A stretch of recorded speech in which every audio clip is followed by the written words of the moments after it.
शान्ताकारं भुजगशयनं पद्मनाभं सुरेशं विश्वाधारं गगनतत्सं मेघवर्णं शुभांगं श्रीलक्ष्मीकान्तं कमलनयनं योगविद्यानगम्यं वन्दे त्रिविष्णुं भवभैरं सर्वलोकैकनाथम् श्रीपरमात्मने नमः।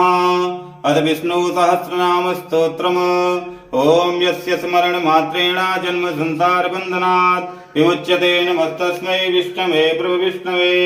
वैशम्पायनुवाच श्रुत्वा धर्मान् शेषेण पावनानि च सर्वतः युधिष्ठिरः शान्तिनवं पुनरेवाभ्यभाषत।